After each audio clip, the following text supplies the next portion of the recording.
বিসমিল্লাহির রহমানির রহিম।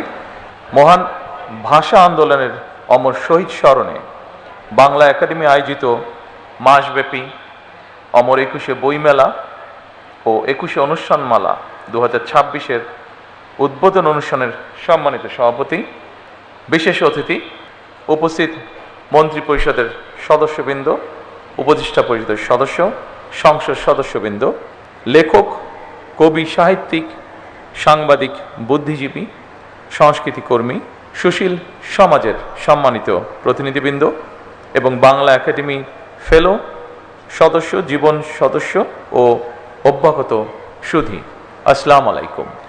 বাংলা একাডেমির আয়োজনে ১৯৭৮ সাল থেকে চালু হওয়া অমর ২১শে বইমেলা এখন জাতীয় মেধা মননের প্রতীকে পরিণত হয়েছে।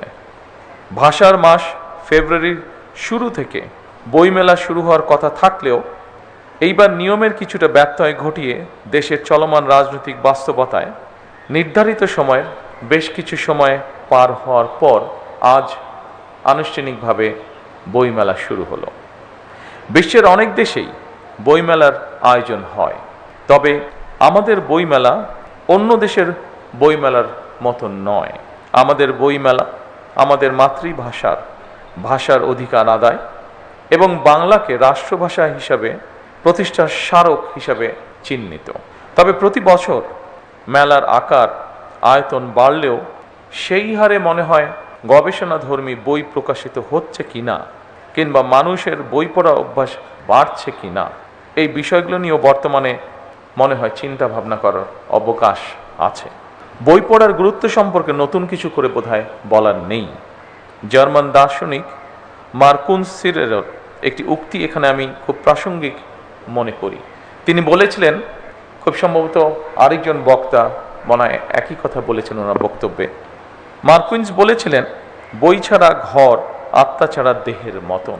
বিজ্ঞানী এবং গবেষকরা বলছেন, বই শুধুমাত্র বিদ্যা শিক্ষা কিংবা অবসরের সঙ্গী নয়, বরং বই পড়া মস্তিষ্কের জন্য এক ধরনের ব্যায়াম। সম্মানিত উপস্থিতিবৃন্দ, গবেষণায় দেখা গিয়েছে নিয়মিত বই পড়ার অভ্যাস মস্তিষ্কের কোষগুলোর মধ্যে নতুন সংযোগ তৈরি করে, যেটি মানুষের স্মৃতিশক্তি এবং জাজমেন্ট ক্ষমতা বা বিশ্লেষণী ক্ষমতা বাড়ায়, এমনকি আলজাইমার বা ডিমেনশিয়ার মতন রোগের ঝুঁকি ও ক্ষেত্রবিশেষে কমিয়ে নিয়ে আসে। তবে বর্তমান সময়ে তথ্য প্রযুক্তি মানুষের বই পড়ার অভ্যাসে মনে হয় প্রধান বাধা হিসাবে দেখা দিচ্ছে। বিশেষ করে ইন্টারনেট আসক্তি তরুণ প্রজন্মকে খুব সম্ভবত বই বিমুখ করে তুলছে ধীরে ধীরে।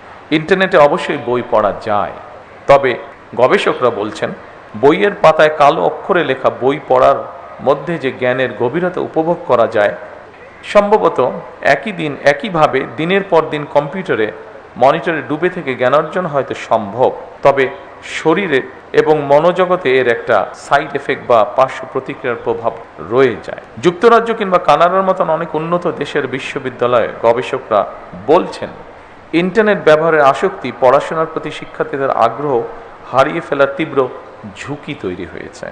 সময়ের প্রেক্ষিতে জনজীবনে ইন্টারনেট হয়তো অনিবার্য অনুষঙ্গ হয়ে উঠলেও এর নেতিবাচক দিকগুলো সম্পর্কে আমাদেরকে অবশ্যই সচেতন হতে হবে। এর সম্পর্কে সচেতনতা বাড়ানো প্রয়োজন বোধ হয়। বিশেষ করে বইয়ের প্রতি তরুণ প্রজন্মের আগ্রহ বাড়ানোর উপায় আমাদেরকে বের করতে হবে।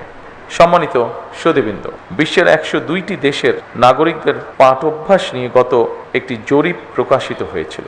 অস্ট্রেলিয়া ভিত্তিক সিইও ওয়ার্ল্ড ম্যাগাজিন জরিপের ফলাফল বলছে, যুক্তরাষ্ট্রের নাগরিকরা বই পড়ার শীর্ষে রয়েছেন। সর্বনিম্ন তালিকায় রয়েছেন, ভয় পাবার কিছু নেই, এটি বাংলাদেশ নয়, সর্বনিম্ন তালিকায় রয়েছে আফগানিস্তান।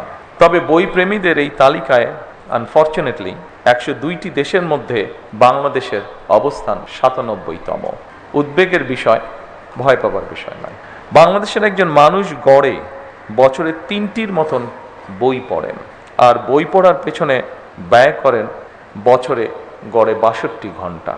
সুতরাং অমর ২১শে বইমেলা শুধুমাত্র একটি নিছক উৎসবই বোধহয় মনে করা ঠিক হবে না, বরং এই মেলা আমাদেরকে আরও কীভাবে বই প্রেমী করে তুলতে পারে সেটি নিয়েও বোধহয় আমাদের কাজ করার অবকাশ রয়েছে।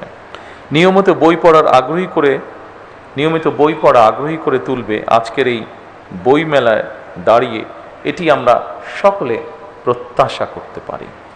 মাতৃভাষার মর্যাদা প্রতিষ্ঠায় 52 ভাষা আন্দোলনে শহীদদের স্মরণে আমরা সগৌরবে প্রতি বছর 21 পালন করে থাকি। দিবসটি এখন শুধু আর বাংলাদেশের নয়, অমর 21-এ এখন আন্তর্জাতিক মাতৃভাষা দিবস হিসাবে সারা বিশ্বেই পালিত হচ্ছে। 52 ভাষা আন্দোলনে শহীদদের আকাঙ্ক্ষাকে ধারণ করে আজকের এই স্থানটি অর্থাৎ এই বাংলা একাডেমি। বাংলা একাডেমির সৃজনশীল কার্যক্রমের অন্যতম একটি গুরুত্বপূর্ণ কাজ অমর 21-এ বইমেলা। তবে সময়ের পরিপ্রেক্ষিতে আগামী বছরগুলোতে অমর 21-এ বইমেলা অমর 21-এ আন্তর্জাতিক বইমেলা হিসেবে আয়োজন করার সুযোগ রয়েছে কিনা সেটি আমি আপনাদের সকলকে ভেবে দেখার অনুরোধ জানাবো। অমর 21-এ আন্তর্জাতিক বইমেলা অনুষ্ঠিত হলে বিশ্ব সাহিত্যের সঙ্গে পরিচিত হওয়ার পাশাপাশি বহু ভাষা এবং সংস্কৃতি শেখা, জানা এবং বোঝার দিকে আমাদের নাগরিকদের আগ্রহী করে তুলতে ইতিবাচক ভূমিকা রাখবে বলে একজন রাজনৈতিক কর্মী হিসাবে আমি এটি বিশ্বাস করি বা মনে করি।